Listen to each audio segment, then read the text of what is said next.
age 28, fighting for my sanity. Immediately went and called her on the patient's phone. "Dr. Landry, here is Dr. Walsh," I said. "Please talk to him." I handed the phone receiver to Dr. Walsh. I could not wait for him to get off the phone. He talked to Dr. Landry for about 10 minutes. Dr. Walsh hung up the phone and wrote something in my folder. He told me, "Let's go to your room and talk." When we got to my room, he told me Dr. Landry told him I was harassing her. "She said she saw you in her clinic, but did not smell an odor coming from you." "Miss Wilson, if you call Dr. Landry again, I will have no choice but to put you on phone restriction." My mouth dropped open. I could not believe that Dr. Landry had abandoned me. "If you continue to say you have a foul odor coming from your body and refuse to take the medication, I will have no choice but to take you to court and get a court order from a judge. That will give the hospital ward the right to give you the medicine and keep you here until you get better." I flopped down on the bed. I sat there in disbelief. I could not believe this doctor could have the legal right to give me psychiatric medication for a chemical imbalance I did not have. I was terrified. Dr. Walsh left the room and said he would see me on Monday. Over the weekend, I thought about how Dr. Landry could have helped me from the first day I found the book. All she had to do was get the book and still talk to the dermatologist. I hated her. Being in the mental ward was not helping me.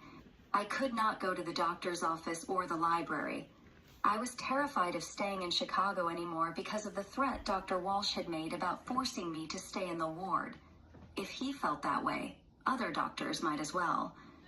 I had to think of a way out of the ward. I wanted to go back to the library and get a telephone number or address from the book, The Human Body Odor, so I could talk or write to the book's authors. I would tell Dr. Walsh on Monday that if he let me see a dermatologist, and the dermatologist said I do not have a body odor, I would start taking medicine. The fact was, I was obsessed with seeing a dermatologist. I knew I had to get out of the hospital to help myself. When I found the book, I found hope for life. I kept telling myself I needed to see a dermatologist. I did not understand why the doctors could not smell the odor, but I knew it was possible from the little information I read in the book. I had been in the ward for 4 days and 3 nights. On Monday, I woke up at 5:30 a.m. I ate breakfast, showered, and waited for Dr. Walsh to come. Like clockwork, at 7:30 a.m., Dr. Walsh came in. "Hi, Miss Wilson," he said. "Did you get some rest this weekend? Please support our journey to awareness by spreading the word about body odor conditions and the harm they can cause to sufferers. Read the true horror story of a 15-year-old girl from the south side of Chicago who started smelling foul while growing up in the ghetto. The 7 years in my book were the scariest time of my life, but I survived, and we are teaching each other how to live differently. Get a glass of milk, wine, or tea, snuggle up with a blanket, or chill on the couch, and read or listen to an unbelievable story of human strength being stretched to its core. Pick up a copy at Dorrance Publishing, Amazon, or Barnes & Noble. I am CarrieWilson.com, and I have trimethylaminoria TMAU.